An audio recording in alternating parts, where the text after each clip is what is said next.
A new documentary about a group of Chinese fishers who rescued hundreds of British prisoners of war during World War II has premiered in Shanghai on Friday. The little-known story took place during the sinking of a Japanese cargo ship in East China Sea. CGTN reporter Wu Bin has the story. The first movie of the 26th Shanghai International Film Festival premiered on Friday morning at Shanghai Film City. The documentary about the sinking of Lisbon Maru tells a tragic yet heartwarming story from World War II, which took place in the East China Sea. The Lisbon Maru was a Japanese cargo ship converted into an armed troop carrier. In October of 1942, it was carrying over 1,800 British prisoners of war from Hong Kong to Japan. When it passed near East China's Zhoushan, a U.S. submarine struck it with a torpedo. As the boat started to sink, the Japanese troops were evacuated, but they locked the prisoners below deck in 3 separate holds.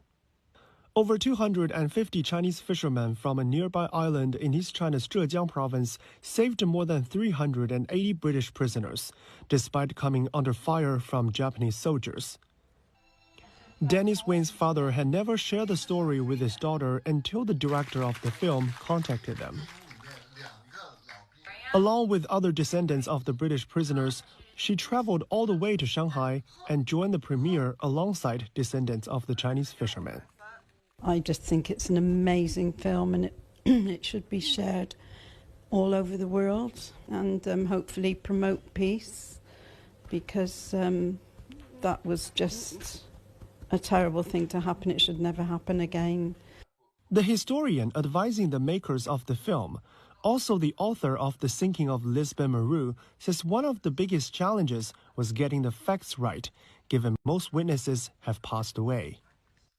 So if you want a really accurate description of any event, you have to interview quite a lot of people and also find documents from the period, such as letters, diaries, anything that might have been written closer to the time, to enable you to focus on what really happened rather than people's memories. Director and producer Fan Li is a geophysicist. At first, he says he just wanted to fund the sunken ship. But after learning that few people know about the historical episode, he says he became determined to make the film. I heard there were only 2 people left who experienced the tragedy. Since I'm connected to the film industry, I instinctively thought the history would be lost if it wasn't rescued. So it was just an instinct. I'd never made a documentary or been a director, but I just thought this history had to be saved. The documentary took about 8 years to finish, as the production team interviewed more than 110 families of the British prisoners. After the premiere, the film is scheduled for release to the general public later this year. Wu Bin, CGTN, Shanghai.